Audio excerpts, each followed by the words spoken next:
Bonjour à tous. La culture, c'est comme la confiture et nous, on voudrait vous en servir de bonnes tartines. Je m'appelle Hélène de Saint-Front, je suis harmoniste d'entreprise et ce podcast, La culture en action, a pour vocation de vous montrer les entreprises et les dirigeants et dirigeantes engagés qui mettent vraiment en œuvre au quotidien leurs convictions. Des entreprises qui rayonnent en interne comme en externe. Ces pépites-là, on a les chances de les côtoyer et on veut donc vous les présenter.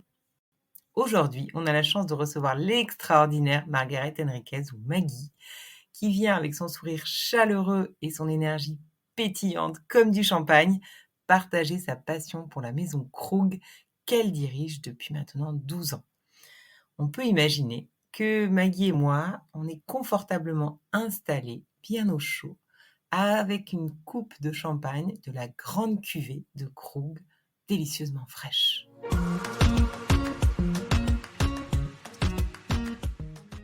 Alors, donc, Maggie, pour commencer, je vais te demander une métaphore. Donc, chez Krug, vous aimez bien les liens entre champagne et musique. Alors, est-ce que tu pourrais me dire si toi, tu étais une œuvre musicale? Tu serais laquelle? Bonjour, merci de cette invitation et de la possibilité de répondre à cette question qui jamais m'a été faite. Et donc, j'imagine que si je serais une œuvre musicale, je serais Turandot. Turandot. Ouais. Pourquoi? Parce qu'il y a de tout. C'est d'une richesse extraordinaire, c'est belle, c'est gai, et c'est génial, c'est ouvert, c'est universel, c'est magique. Bon, tout ce que j'aimerais être, et voilà, je sais pas si je suis, mais j'aimerais être Turandot. C'est effectivement une belle ambition. Ouais. Et alors, puisqu'on va parler un peu on va parler de valeurs, on va parler un peu de raison d'être. Toi, qu'est-ce que tu dirais qui est ta raison d'être personnelle? Moi, c'est très clair, parce que la raison d'être, moi, c'est ça qui m'a fait travailler. C'est ça qui m'a fait changer. Quand j'étais une étudiante, à un moment donné, j'étais jeune, j'étais pas une très bonne étudiante. À un moment donné, j'ai décidé d'être une bonne étudiante. Je me rappelle très bien. Et la raison d'être, ma raison d'être, c'est donner. C'est vraiment donner. J'ai commencé à travailler parce que j'adorais donner. Et comment tu peux donner si tu n'as pas ton argent? Et donc, pour moi, c'était hyper important de commencer à travailler pour avoir mes ressources pour pouvoir donner. Moi, j'adore donner. Quand moi, je peux aider quelqu'un, quand les gens viennent me demander d'aide, les jeunes, pour redéfinir son CV, ou définir son parcours, la prochaine étape, et ça m'arrive souvent, j'adore. Tout ce que je peux faire pour les autres, j'adore. Donc je m'inscris complètement dans la générosité, mais surtout donner aux autres. Ça me fascine. Et alors justement, cette notion du don et de la générosité, comment ça se retrouve dans les valeurs que incarne Krug? Bon, de manière exceptionnelle, et moi je suis très très fière de ça. Quand on déguste Krug, on peut trouver rapidement la générosité. Dans tous nos champagnes, il y a une générosité, une expression. Et donc, à niveau de notre produit déjà, notre champagne, il s'inscrit dans la générosité. On a fait un travail du temps, avec beaucoup de temps, pour aller reconnecter avec nos racines, qu'on a fait. Moi, je suis très contente de dire que le travail autour de la définition de nos valeurs, on l'a fait, et ça nous a pris du temps. Hein. C'était pas 5 minutes, ça nous a pris vraiment le temps.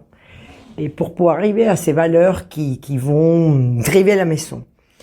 Et de manière extraordinaire, et ça est sorti très très clair, il y avait les valeurs de l'excellence, bien sûr, la générosité et l'esprit d'équipe, les travail d'équipe. L'esprit d'équipe, parce qu'on ne travaille pas seul, on travaille avec les marchés. Les marchés ils travaillent avec toutes les autres maisons du groupe, mais aussi on a des services partagés, des services centralisés. Donc on travaille très intégré dans un univers des Moët Hennessy, qui au même temps est univers des LVMH. Donc on travaille avec les équipes qui travaillent avec plusieurs d'entre nous. Donc la réalité, c'est que pour moi, l'esprit d'équipe, c'est pouvoir se sentir intégré et faire tout pour être intégré, la bienveillance dans cette intégration, l'envie de travailler ensemble. Et ça, pour moi, c'était fondamental que ça soit une valeur de la maison. Et on a défini ça, et c'était autour de 2010, 2011. Et moi, on vit avec ça. Je pense que tout le monde se retrouve dans ces valeurs. Ces valeurs, je le rappelle toutes les années. Au moment du vœu, je reviens avec les valeurs, et voilà l'importance des valeurs. Et toutes les années, je cherche un mot que j'invite, et je dis, c'est les mots d'ordre pour cette année. De manière incroyable, l'année dernière, 2020, j'ai dit les mots d'ordre, c'était construction. Moi, je ne savais rien, bien sûr, et on a dû construire, parce qu'on a dû construire une nouvelle manière de travailler dans toutes ces conditions et difficultés de l'année dernière.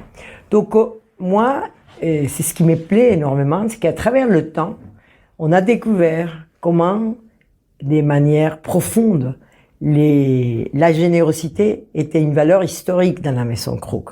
Voilà. On a découvert comment, dans l'époque de la guerre, en 1914-15, et Joseph Krug, Joseph II, était prisonnière de guerre. Et Jeanne, sa femme, qui était une infirmière, très talentueuse et extraordinaire femme, elle a pris le rang de la maison.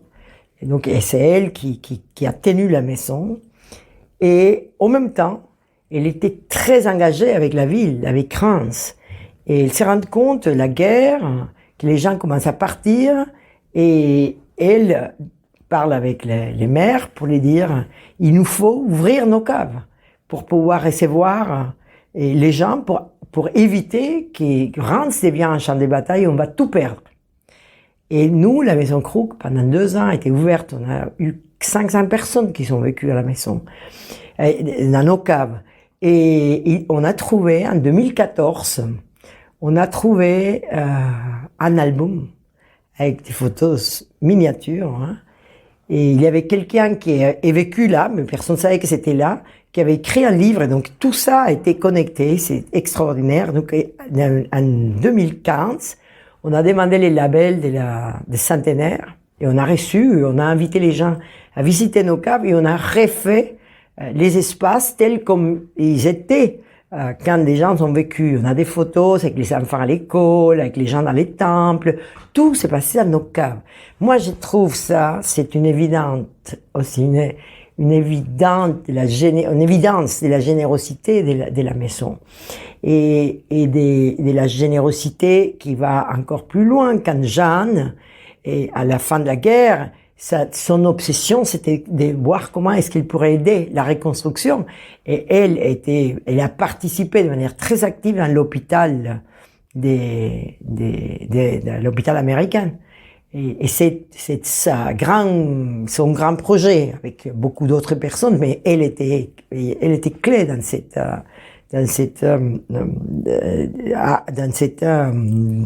acte de générosité, de chercher à la construction de cet hôpital pour pouvoir aider la reconstruction de la ville.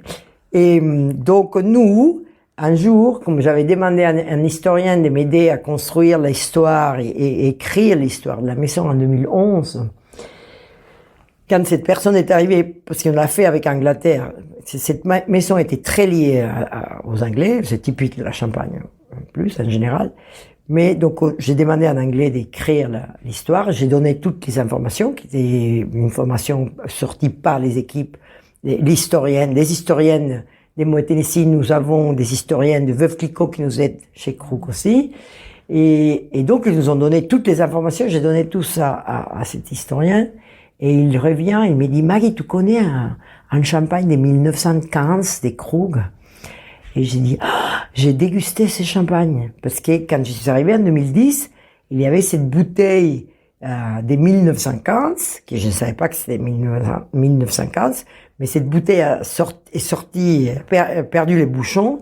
Et Olivier m'appelle, j'étais à Reims, bien sûr, je vais très souvent. Il dit, viens, il faut que tu viennes. Et j'ai dit, Rémi Krug, par hasard, est avec moi. Encore mieux, venez tous les deux. Il en arrive, il nous donne 2 verres, et c'était incroyable. Je déguste, il s'était tellement ému que quand il me demande, devine l'année. Moi, je connaissais rien parce que je venais d'arriver, je connaissais rien des Krug, vraiment. Donc, je devine, et comme ils étaient très émus, j'ai dit, ça doit être les 1950. Et Rémi, qui était là, m'a dit, Maggie, pas du tout. Il y a trop de fraîcheur ici. Ça, c'est des années 70. Et c'était 1915. Et c'est incroyable parce que c'est là où, quand on a découvert tout ça, quand on a fait les centenaires, on a décidé de faire une vente aux enchères. Parce qu'il y avait 4 bouteilles de 1915 pour venir faire une dégustation à la maison de cette bouteille de 1915. Et on a très bien vendu ces ventes aux enchères. Et donc, ces groupes est venu, c'était une belle expérience. Je n'étais pas dans l'expérience parce qu'on ne pouvait pas être tous. C'était les chefs des caves qui a dirigé avec Olivier Krug. C'était un rêve d'expérience. Et tout l'argent qu'on a récupéré de cette vente aux enchères, on l'a donné à l'hôpital. Et on a fait la fondation de l'hôpital American Hearts, qui c'est une fondation qui marche très très bien, où les gens peuvent tous apporter pour différents projets pour aider les autres. Donc moi, j'adore aider, j'adore donner, et je suis ravie de savoir et de vivre tous les jours et cet esprit de générosité permanente que les équipes les connaissent. Et par exemple, avec les Covid, on a été vite pour donner des masques. On est allé chercher en Espagne, on a trouvé les masques pour donner à l'hôpital au début quand il n'y avait pas de masques. Et mes équipes se sont rendues compte que les étudiants, ils souffraient beaucoup parce que tout était fermé, donc ils peuvent, où ils peuvent aller manger. Et donc, nous, on a un chef. Et donc, avec les équipes, ils sont venus avec une proposition de donner de déjeuner aux étudiants. Wow. Et donc, je suis ravie de dire aujourd'hui, oui, c'est une de mes valeurs les plus importantes de ma vie, à côté de la gratitude. Pour moi, il faut vivre dans la gratitude. Et la générosité, c'est pour moi essentiel. Mais j'adore dire, la maison était toujours généreuse. C'est fait dans les 1900, la révolution d'Haïti des 11. C'est Joseph même qui était prisonnier de guerre, qui est allé aider la conciliation de la Champagne. Ils avaient participé à la fondation des CIVC. Donc cette maison s'inscrit complètement dans la générosité. Et ils ont beaucoup travaillé pour la ville et pour les enfants. Donc il y a beaucoup d'activités qui sont faites autour de ça. Et nous, on travaille avec la musique, on amène la musique où la musique n'arrive pas. On fait des investissements avec des orchestres pour payer pour l'éducation. Donc, je suis ravie de te dire que oui, c'est ma valeur, mais c'est aussi une valeur très, très importante de la Maison Krug, qui est là dans la vie de tous les jours et qui va dans chacune de nos bouteilles pour pouvoir apporter cette générosité dans l'expression de nos champagnes. Merci Maï. Ça fait très chaud au cœur d'entendre ça. Et effectivement, cette générosité, elle émane de toute ta personne, comme de toutes vos bouteilles. Et justement, comment est-ce qu'elle se traduit, donc au-delà de ces actions que vous faites en externe, comment elle se traduit en interne, en particulier dans le management que vous mettez en place? Bon, pour moi, la générosité s'est traduite dans cet équilibre entre, bien sûr, la définition des rôles de chacun, dans la capacité de laisser l'espace pour que les gens puissent travailler, puissent se développer, puissent trouver sa place. Okay? Et la générosité s'exprime aussi dans la capacité de transmission, de transmettre les informations pour assurer les succès, pour assurer les conditions de réussite des équipes.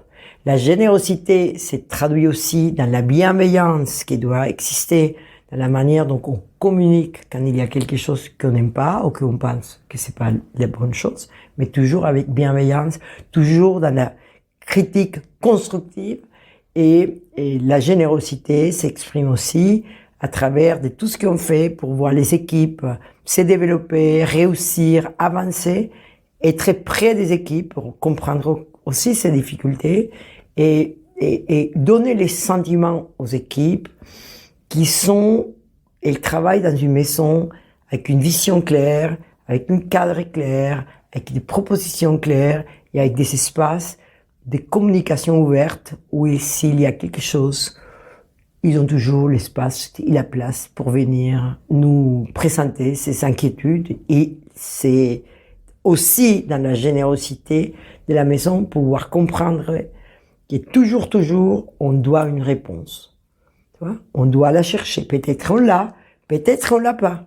Mais si on l'a pas, il nous faut aller la chercher pour la donner.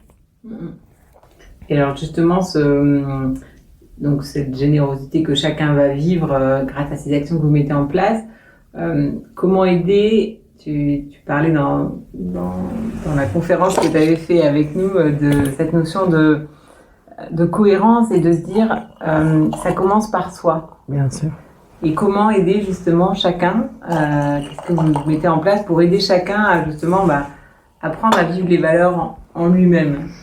Oui, bon, ça c'est un travail des communications, hein. L'importance de la communication pour apporter des petits messages qui aident les gens à réfléchir. Voilà. Par exemple, quand quelqu'un vient avec une critique négative qui ne sert à rien, tu dis à quoi ça sert ces messages? Au lieu de nourrir la communication négative, on doit nourrir la communication positive. Tu vois? Et donc, moi, je crois que c'est important pour nous, spécialement pour les leaders, de pouvoir transmettre en permanence des messages qui peuvent nourrir l'esprit des gens. Voilà. Parce que dans la mesure où les gens ont des valeurs fortes, ça va être des gens avec une colonne vertébrale qui c'est l'esprit, que c'est ça qui nous aide à surmonter les crises et les difficultés. Et donc moi, je pense que il faut toujours comprendre les rôles. On est là pour définir une vision, on est là pour aider et définir les cadres dans lesquels les gens vont travailler, définir les objectifs, mais on est là aussi pour accompagner le développement de la personne. Tu vois? Et c'est ça qui est fondamental. Et c'est pour ça que j'ai toujours adoré ce concept de leadership de service. On est au service de nos équipes. Et pour moi, c'était une règle de ma vie. Moi, je suis jamais à l'attente de ce que les autres vont faire pour moi, mais je suis toujours à l'expectative de ce que je peux faire pour les autres. Et donc, pour moi, si on comprend ça, et on comprend qu'on est dans une organisation pour pouvoir transmettre, pour pouvoir créer les conditions de réussite, mais surtout pour pouvoir donner les ressources aux gens pour se développer. Et ça passe par la bienveillance, par la compréhension des circonstances, et pour pouvoir aider les gens aussi à comprendre comment ils font partie du problème, et donc ils seront partie de la solution.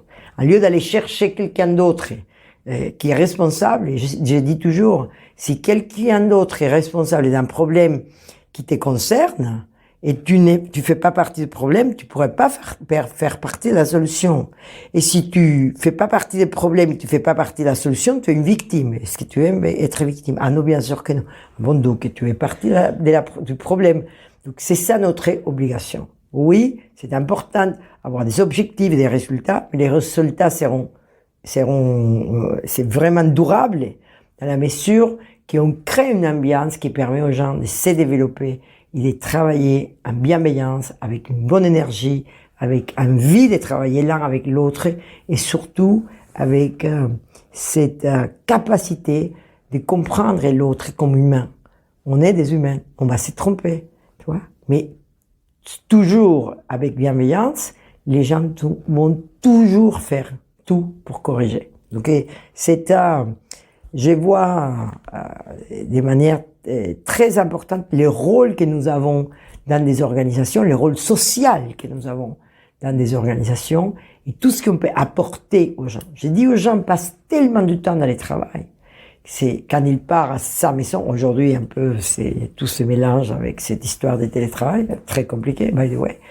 Mais on a une responsabilité sociale, d'abord tout, dans une organisation.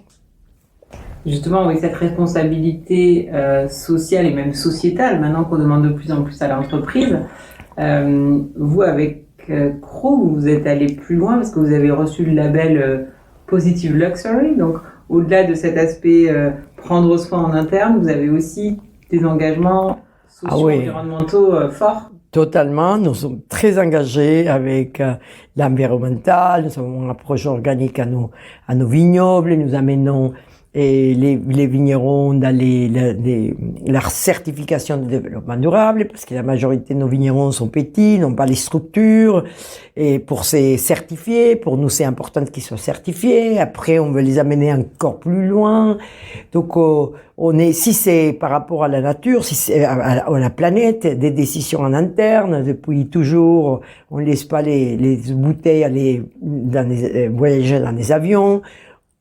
Il y a beaucoup de décisions aussi qu'on va prendre. Après cette année, on a appris qu'on peut travailler différemment. Donc ça, c'est aussi important. Après, on travaille dans la consommation d'eau, dans la consommation d'énergie, dans la distribution des tri des déchets. Voilà. Donc on a une conscience assez importante. Et fait, une de mes activités les plus incroyables, c'était la fin de l'année dernière, que pour moi c'était clé, et la maison était prête à renforcer notre position sur le développement durable, et j'ai invité à faire une équipe de travail volontariat. Et j'ai eu une équipe totalement diverse, de tous les niveaux de l'entreprise. On n'est pas nombreux, on est 70, il y avait 16 personnes, même 2 personnes à la production. C'était une réunion tellement merveilleuse qu'on a fait à la fin de l'année avec toutes les mesures de sécurité, etc. Et là, j'étais tellement contente parce que je me suis rendu compte que la maison était saine, elle était bien, l'énergie de l'équipe était formidable. Mais c'était une réunion où c'était incroyable. Il y avait de toutes les représentations, de toutes les divisions, de tous les départements de la maison, de tous les niveaux de l'entreprise. Et on a travaillé tous comme à un seul niveau, une seule équipe. Oh, c'était génial. Moi, c'était mon cadeau de l'année dernière. J'étais ravie et c'était génial. Et tout le monde a pu apporter. Et je sais qu'on marche à une vitesse assez forte, accélérée, à constituer tout ce qui est le développement durable au cœur de la maison. C'est-à-dire comme une valeur de plus de la maison. Il y a deux valeurs qu'on veut ajouter à nos valeurs, des générosité, esprit d'équipe, excellence. On veut ajouter la sécurité, parce que quand on est en sécurité, on est serein. On ne peut pas créer l'excellence si on n'est pas serein. Donc on va tout faire pour créer cet esprit de sécurité et pour approcher la sécurité différemment. La sécurité comme quelque chose qui est important pour être serein, pour pouvoir créer, pour pouvoir produire, mais pas comme des règles, mais plutôt cette envie de se protéger. Voilà. Je pense que la situation actuelle nous aide en plus. Et l'autre valeur claire, c'est les développements durables dans toutes les mesures qu'on fait. Des choses simples comme sortir du bureau, éteindre la lumière et faire les bons tri des déchets. Et prendre son vélo. Prendre son vélo, voilà, que je prends depuis 12 ans, j'ai pas de voiture depuis longtemps. Voilà. Et donc, je suis très contente parce que ça nous a montré que la valeur est là, l'enthousiasme est là, tout le monde a envie d'aller plus loin dans la décision d'inclure beaucoup plus fortement les développements durables et tout ce qu'on fait, même si on est déjà très engagé. Mais on veut aller encore plus loin. Fantastique, cette énergie, cette ambition de vouloir aller encore plus loin dans le développement durable et même de le rajouter comme une valeur, ce qui est effectivement assez fort. Tu parlais tout à l'heure de traverser les crises.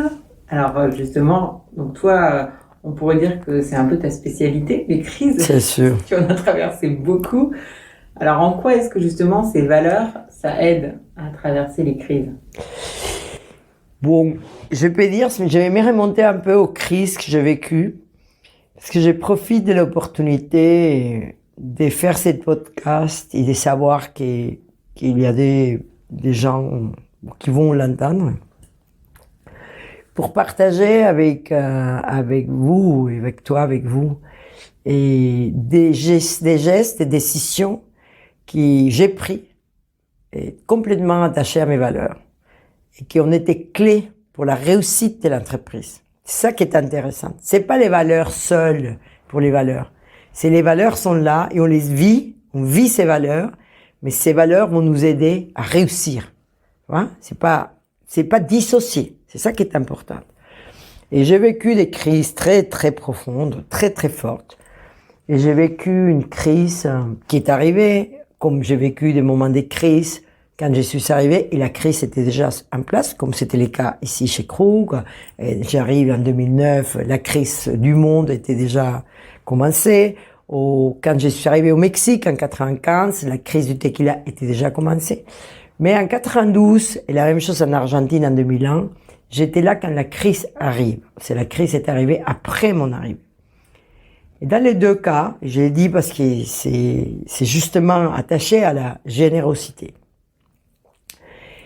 Et il y a des moments très difficiles où il faut montrer profondément que le leader se doit à ses équipes. Voilà. Pour moi, il faut le faire tout le temps, mais il y a des moments où il faut des gestes forts qui montrent ça. Et ça, c'est inscrit complètement dans la générosité. Voilà. Et quand on a des crises comme ça en Argentine ou les cas au Venezuela, on a toujours des énormes dévaluations. Et donc, on a des inflations qui remontent. Et dans les deux cas, j'ai fait la même chose. Et le cas, c'était en 1992, et l'autre, c'était en Argentine en 2002. Et normalement, les salaires, la composition des salaires, la composition des dépenses de chaque personne n'est pas la même. Voilà. À niveau, la composition est une, et à niveau inférieur, la composition est autre. Il y a plus d'argent dans la nourriture, au moins dans la proportion de ton dépenses. Et donc, en général, pour la base de nos équipes, 50% c'était la nourriture.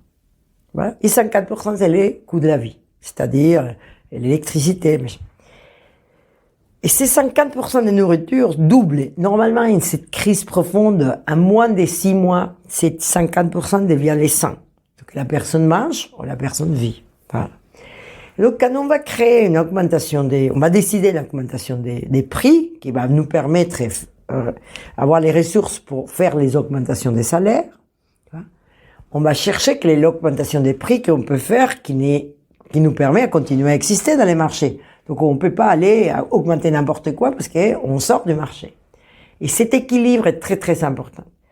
Et quand on imagine que la base a besoin de 50% d'augmentation, on ne peut pas imaginer qu'on peut augmenter à tout le monde 50%. C'est impossible. Et donc, qu'est-ce que j'ai fait 2 fois? Et c'était toujours le même pourcentage, c'était 20-25%. Et donc, je demande 25% d'augmentation salariale, mais qu'est-ce que j'ai fait? J'ai pris ce montant et je l'ai divisé en tout le monde pareil. Et ça a donné 45% à la base et au directeur 5%. Et moi, je n'ai rien touché. Parce que si on dit qu'on va faire 20%, c'est les présidents qui part avec la majorité de l'argent. Dans des moments critiques où on doit vraiment rétablir un nouvel équilibre. Et donc, j'ai fait ça 2 fois et je suis très très fier parce que les deux cas, c'était un succès total. À moins de 6 mois, l'organisation était une machine à guerre, tellement produisait des résultats que rapidement on a corrigé les salaires de tous les directeurs et c'était absolument fantastique. Voilà. Et donc moi, je pense, je te donne cet exemple parce que c'est un exemple clair, précis de 2 choses. De la responsabilité sociale qu'il y a une entreprise, et bien sûr son dirigeant, et de comment une valeur qui est claire pour moi, absolument présente dans toutes mes décisions toujours, et a été fondamentale pour l'entreprise, pour les équipes et pour les résultats. C'est un superbe exemple, effectivement. Voilà. Donc, on peut donner des exemples et des exemples, mais pour moi, les valeurs, moi, j'adore, je vais te raconter une petite analogie et qui j'ai adoré, une métaphore que j'ai adoré parce que aujourd'hui, il y a une confusion très importante entre les valeurs et les intérêts. Et donc tout ça crée des confusions et les gens se perdent un peu entre quelles sont les valeurs que tu ne négocies pas, tu vois, et quels sont les intérêts que tu négocies, tu vois. Et j'ai adoré cette histoire et je vais te la raconter parce que je pense que c'est intéressant. C'est un homme hyper riche qui se perd dans les déserts. Et il est seul, complètement perdu. Il sait qu'il va mourir parce qu'il ne trouve pas la sortie. Et il y a un chevalier qui arrive de loin et il voit le chevalier. Le chevalier reconnaît le monsieur, en sachant que c'était l'homme le plus riche de la ville, pas loin de là. Et il lui dit, mais monsieur, vous êtes perdu ici, vous allez mourir, hein, les desserts. Il lui dit, oui, bien sûr, si, oui, je ne trouve pas la sortie, c'est impossible. Ah, mais si je vous donne, j'ai ici, vous avez besoin d'eau, non? Oui, bien sûr. Si je vous donne une cantimplore, j'ai une cantimplore. Et est-ce que vous me donnerez toutes vos richesses? Et le monsieur lui dit, mais bien sûr que oui. Et donc, quand le chevalier va lui donner la cantimplore, il lui dit, ah non, non, je vais changer. Au lieu de vous donner la cantimplore, et vous me donnez toute la richesse, vous allez devenir mon slave. Elle a dit, ah non, je ne vais pas la cantimplore. Mais pourquoi? Il y a quelques minutes, vous m'avez dit, oui, vous allez me donner toutes vos richesses. Et maintenant, je vous dis, vous allez devenir mon esclave. Vous dites, c'est non. Ah oui, parce que la première, c'est mes intérêts. Et mes intérêts vaut ma vie. Aucun problème de vous donner toute ma richesse pour la cantimplore. Mais la seconde, c'est mes valeurs. Et la valeur de la liberté ne se négocie pas. Donc, je préfère mourir. Voilà, ça c'est la différence. Et c'est pour ça que c'est très très important de comprendre quelles sont les valeurs et quels sont les intérêts. Et moi j'ai vécu ça quand j'étais président des SIGRAM de Venezuela et je ne serais jamais ici aujourd'hui si je n'ai pas suivi ce que je viens de te dire, que les valeurs ne se négocient pas. Et mon chef voulait que je fasse un projet avec lequel j'étais en désaccord total. Et j'ai dit toujours aux gens, ne fais jamais quelque chose avec lequel tu n'es pas d'accord. Parce que ça ne marchera pas. Parce que tu seras pas bon. Et parce que tu vas faire, tu réussiras jamais. Et donc, je lui ai dit, on est nulle part avec ces projets. Et lui, parce que je vais pas les faire. Et lui, il me dit, mais tu comprends pas la hiérarchie. J'ai dit, mais je la comprends parfaitement. Je te vois vendredi prochain à Miami. Et je suis allé avec ma démission.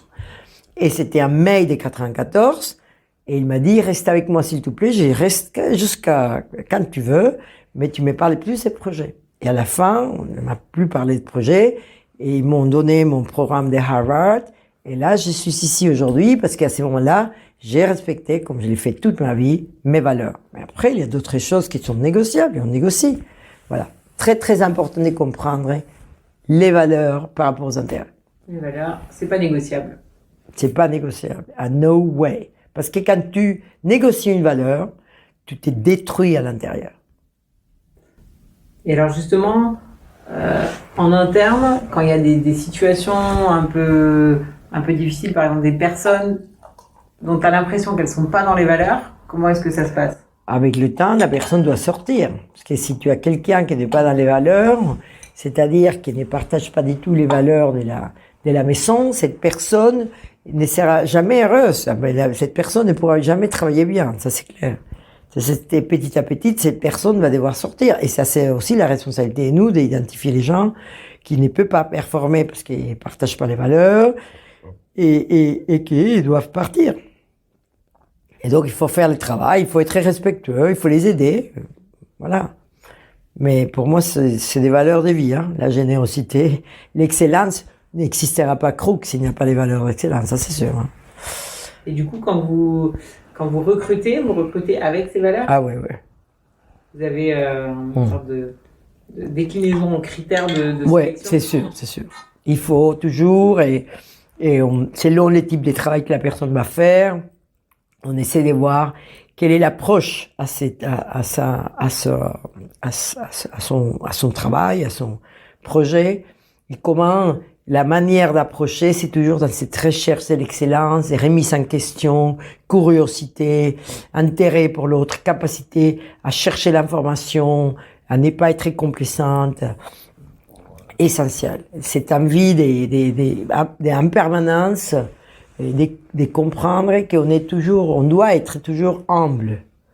Hein? On vit dans l'ère de la connaissance et l'ère de l'information, donc on peut jamais savoir tout ce qu'on a besoin. Donc pour nous, on cherche toujours ces gens qui s'inscrivent dans la curiosité, dans l'envie de faire mieux, et bien sûr, et quand on est dans la recherche de l'excellence. Après, pour nous, c'est très important que cette personne s'inscrit aussi dans le partage, dans l'envie de partager, de la transmission, de donner aux autres, et ça, c'est la générosité. Et après, comment on peut faire pour que tout se passe de la meilleure manière, parce qu'à la fin, on ne travaille pas seul, donc on travaille avec les autres équipes. Et voilà, et ça, c'est la troisième valeur. Et on veut que ça soit en sécurité et que toutes nos décisions soient en réfléchissant pour la perpétuité et la protection de notre planète. Et en même temps, de l'humanité, parce que nous, on a un fonds qu'on a créé, ça s'appelle Fonds K pour la musique, qui est pour faire du bien à l'humanité. Mais je pense qu'aujourd'hui, une entreprise ne peut pas réussir dans les moyens termes si elle n'est pas engagée avec la planète et avec les humains, avec l'humanité. Or, les intérêts directs ou la gestion directe de l'entreprise. Donc nous, on a beaucoup utilisé la musique pour faire les parallèles, parce qu'on a une approche très musicale dans la création de nos champagnes. Et on a commencé à faire des expériences. Et on a trouvé que c'était incroyable, parce que les sons de la musique qui a été composée ou choisie par des musiciens quand ils dégustent les champagnes a un impact dans la dégustation. Quand les gens l'écoutent, au moment de l'écoute et la dégustation, il y a un impact. C'était incroyable. Et on a vu ça. Et un jour, on a commencé ça en 2013. Et en 2015, je dis ça, c'est trop fort. Je suis sûre, certaine que la science est derrière. Et on a trouvé qu'en effet, la science est derrière. D'effet, j'ai fait un workshop où j'ai dégusté 2 chocolats. Et un chocolat, je l'ai noté super bon. Et l'autre chocolat, pas bon du tout. Et c'était les mêmes chocolats avec 2 musiques différentes. Donc c'est extraordinaire. C'est un univers. Et donc, je dis, c'est notre obligation et investir dans la recherche pour pouvoir, je ne sais pas, un jour, grâce à la recherche des crooks, il y sortira des kits pour les bien-être où les gens peut-être prendraient une petite truc naturel, et si tu aimes l'orange, parce que c'est ça que j'ai vécu, hein, et tu peux prendre l'orange, mais tu peux prendre un type de musique qui va faire que l'orange explose dans ton corps. Et donc ça va créer des endorphines et ça va te soigner. Et tu n'auras pas besoin de prendre tellement de chimie, toi. Et donc, j'ai rêve avec tout ça. Mais on l'a fait. On a fait les fonds. Ça m'a pris 2 ans et pour convaincre les groupes, parce que la fondation Louis Vuitton, c'est la fondation du groupe. Mais les groupes m'ont approuvé. Aujourd'hui, on a les fonds. Ça s'appelle Fonds K pour la musique. C'est complètement installé. On a tout en place. On a investi déjà. On a investi avec l'IRCAM pour la recherche. On a investi il y a des ostinatos, c'est des orchestres, dans l'éducation, dans la formation, dans la possibilité de créer les leaderships, et on investit aussi dans la solidarité pour amener la musique où la musique n'arrive pas. Et donc on investit dans des orchestres qui vont l'aider à son développement, et en échange, ils vont vers des endroits où la musique n'arrive jamais. Dans les écoles, dans la maison des retraites, et dans les hôpitaux, voilà. Et c'est ça. Et on veut faire ça à niveau global. Aujourd'hui, on les fait en France, mais cette année, ça a commencé, c'est un programme aussi partout où Krug participe à niveau international. Extraordinaire. Enfin, le jour où on pourra se soigner en buvant du champagne et en écoutant de l'opéra... Voilà, mais... Moi, je demande à être malade tous les jours. Je vais te dire quelque chose. Moi, je ne peux pas prendre de l'aspirine parce que je suis allergique à l'aspirine. Et donc, je ne peux pas prendre d'anti-inflammatoire, etc. Depuis longtemps. Moi, quand j'ai eu, heureusement, j'ai eu très peu, mais j'ai eu des grosses opérations au niveau dentaire, etc.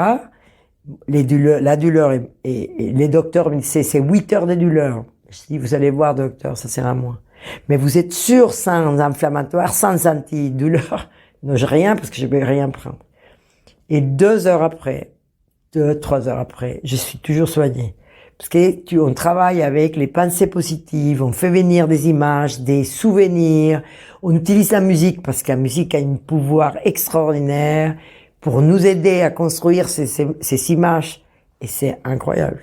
Et moi, les docteurs ne pouvaient pas les croire. 2 heures et demie après, j'étais dans un restaurant avec mes parents, avec la bouche gonflée comme ça, mais sans douleur. Et quand mes parents étaient anciens, à moi, j'ai passé 5-6 fois par an avec eux, 5 jours, et je me dédié à eux et rien d'autre. Et j'ai fait toutes sortes de sélections, des ballets, des musiques, des concerts, des arias, d'opéra, parce qu'ils ne pouvaient pas avoir une opéra complète, parce qu'ils n'avaient plus la capacité de les suivre.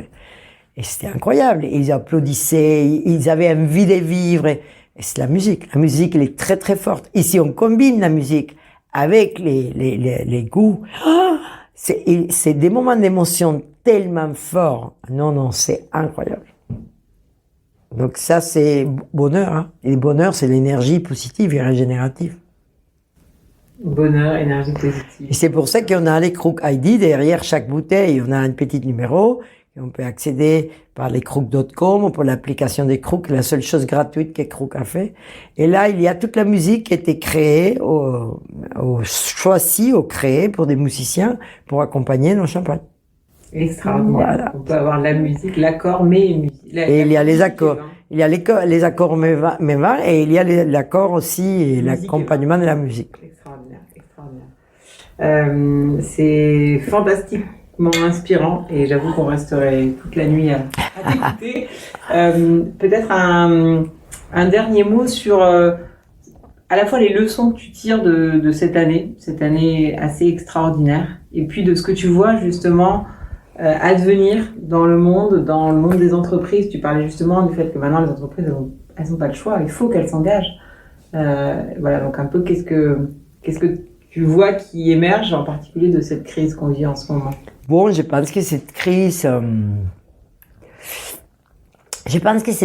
va provoquer quelques changements parce que on a appris d'un jour à l'autre qu'on peut faire les choses différemment. Donc, il y a quelque chose que je ressens après, dans cette crise, qui bien sûr, on est au plein milieu de la crise, et c'est que les gens sont beaucoup plus ouverts à des propositions un peu différentes, inattendues. Les gens veulent tester. Il y a beaucoup plus d'ouverture. Et cette ouverture, je pense que ça va rester. Parce que je ne crois pas que tout restera. Mais il y a des choses qui vont rester. Par exemple, les gens se sentent beaucoup plus à l'aise de trouver un accord avec l'entreprise et pouvoir travailler à distance. Mais pas tout le temps à distance. Il faut faire attention. Parce que les gens disent télétravail tout le temps. Comment est-ce qu'on fait pour intégrer une entreprise et la garantir la durabilité, la continuité si l'entreprise est désintégrée? La désintégration produit une coupe de l'énergie. C'est impossible. Bon, bref. Mais il y a des manières de faire. Donc, je pense qu'il va avoir beaucoup plus de conscience. Je crois que moi, je suis une baby boomer. Et quand cette crise a commencé, je dis que je ne l'ai pas, nulle part, je ne l'ai pas lu, je ne l'ai pas écouté, je ne l'ai pas entendu. Mais pour moi, cette crise, c'est un grand échec des baby boomers, ça. Moi, je dis, on a construit un monde hyper fragile. Parce que c'est terrible, et c'est ce qu'on fait aux jeunes, etc. Moi, je me sens aujourd'hui des secteurs complets qui sont complètement dans la souffrance. L'hôtellerie, la restauration. Les gens disent ah non, mais les gouvernements les payent. Ça, c'est ici en France, ça, c'est pas ailleurs. Et d'autre côté, les gens ne travaillent pas que pour recevoir de l'argent. Hein. Et il y a beaucoup de satisfaction qui vient de travail. Donc, moi, je pense que c'est un grand échec. Il faut penser pourquoi. Et du second 1, je pensais qu'on avait rapidement, et je m'inscris, je suis partie de cette génération, on est allé vite chercher la solution la moins chère, mais à quel coût? On est allé vite casser les chaînes des valeurs, démonter les entreprises, partir en Chine. Mais pourquoi? Et quels sont les coûts? Quels sont les bénéfices? Quels sont les risques? Est-ce qu'on a bien mesuré les risques? Bon, non, je crois pas. Donc je crois qu'on va vivre une étape de réflexion plus profonde. Les choses vont commencer à changer un peu. Et j'espère que cette expérience nous marque un peu.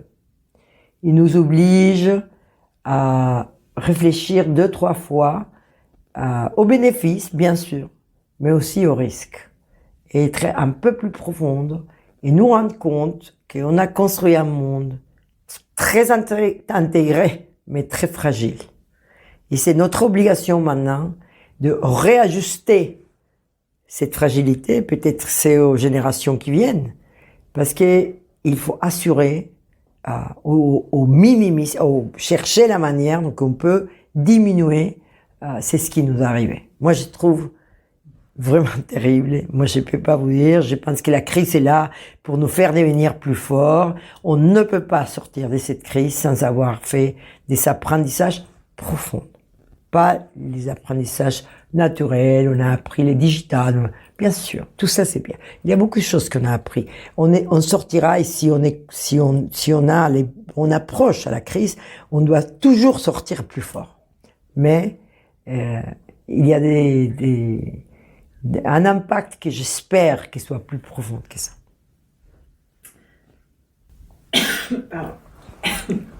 Et on le souhaite tous effectivement parce que on a bien besoin d'un monde qui se réinvente. Peut-être un dernier mot que tu souhaiterais partager avec des dirigeants justement qui peut-être qui hésitent à s'engager. Oui, moi je pense que j'inviterai les gens surtout aujourd'hui à être très conscients que nos équipes ou les équipes partout aujourd'hui, en général humaines, presque partout où ils sont toutes les sources de cette énergie positive, de cette endorphine, qui est l'énergie régénérative, sont coupées. Donc les gens n'ont pas au théâtre, pas de cinéma, pas de concerts, pas de fêtes, pas de dîner, et tout est coupé. Et on continue à travailler, donc les stress continuent là. On dort, oui, ça produit de l'endorphine, mais pas beaucoup plus que ça. Donc il faut être conscient que plus que jamais, cette responsabilité sociétale et sociale doit être présente. Et c'est notre responsabilité chercher de quelle manière on assure la connexion qui va permettre à nos équipes de garder l'énergie, de garder la santé mentale.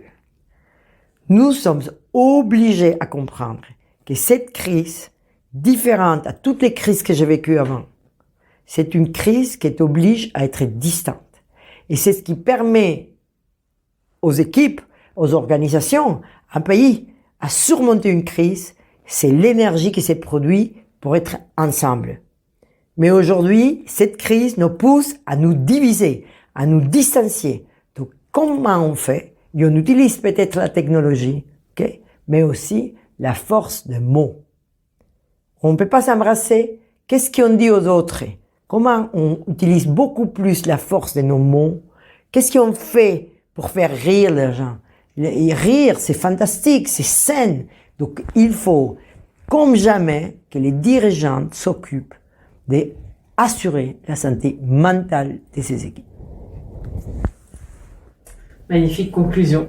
Merci. Maggie. Donc on retient une entreprise où la générosité, ce qu'on retient, ce que je retiens, c'est vraiment cette notion de la générosité au cœur de tout le projet, non seulement de Krug, mais aussi de ton projet de vie à toi, de vraiment ce qui t'anime au quotidien, et cette idée de vraiment dans l'entreprise donner un cadre très clair dans lequel on peut faire grandir chacun, et d'être vraiment toujours dans ce don, dans qu'est-ce que je peux faire en tant que leader pour aider, pour être au service d'eux. Et de vraiment prendre conscience de la responsabilité aujourd'hui que chaque dirigeant, chaque manager a de relier, d'être vraiment au service de ses équipes pour les aider à maintenir cette fameuse énergie dont tu parles, cette énergie qui est d'être ensemble et de contribuer à quelque chose, et si possible à quelque chose qui nous dépasse. Absolument. Merci beaucoup. Merci beaucoup, Maggie.